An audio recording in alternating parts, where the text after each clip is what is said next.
On TV's Riley Smith sat down with mayoral candidate Ted Johnston to talk about primarily the Luna labor dispute and garbage collection. Johnston says he believes there is a fundamental flaw in how the city of Sault Ste. Marie operates.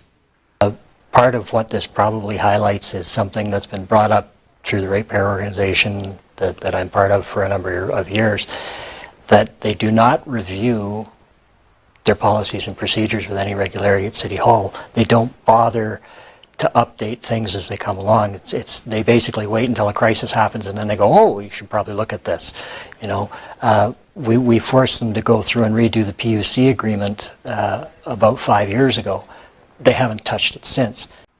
The city's Public Works and Engineering Services Department want motorists to know that Wellington Street between John and Carmen's Way will be closed to throughway traffic starting at 7 o'clock this morning until 5 tomorrow, Friday the 14th.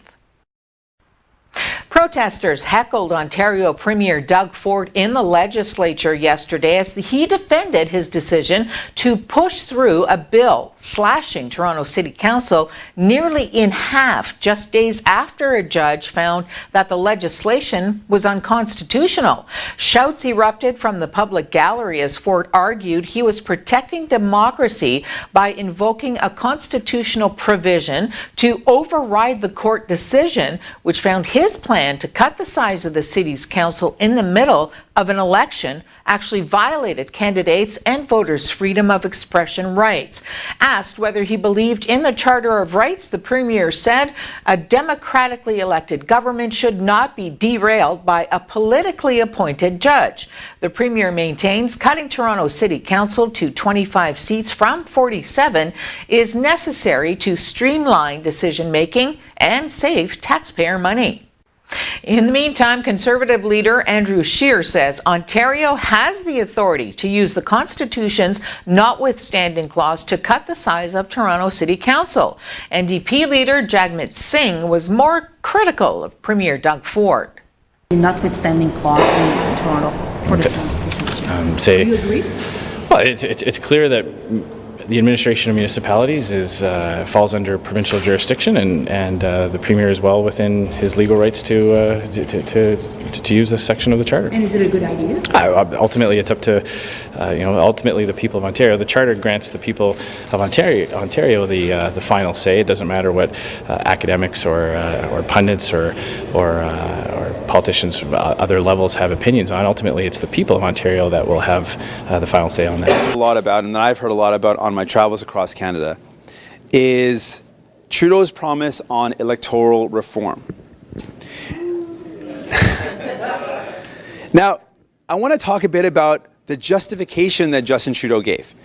He tried to justify not changing the electoral system, not changing the first past the post system, because he said he was worried about far-right fringe political parties. He was worried about them and saying that, oh, we can't change our system because we've got to protect against these far-right parties.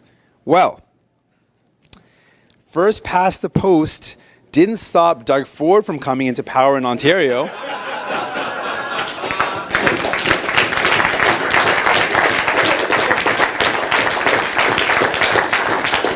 It didn't stop him from using the notwithstanding clause to continue a petty vendetta against the city of Toronto, to abrogate our charter rights, to continue this vendetta.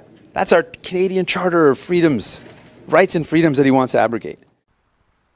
This drone aerial video from several areas of the North and South Carolina coastlines yesterday shows calm-looking areas and people still swimming in the ocean. However, Hurricane Florence is still considered an extremely dangerous and life-threatening storm, even after it was downgraded to a Category 2 hurricane. The National Hurricane Center said last evening that the storm is expected to bring life-threatening surges and rainfall to the Carolinas as it approaches the coast today and tomorrow. As of 11 last night, the storm was centered 455 kilometers east-southeast of Wilmington, North Carolina, and was moving at 28 kilometers per hour. Its maximum sustained winds have dropped slightly to 175 kilometers per hour.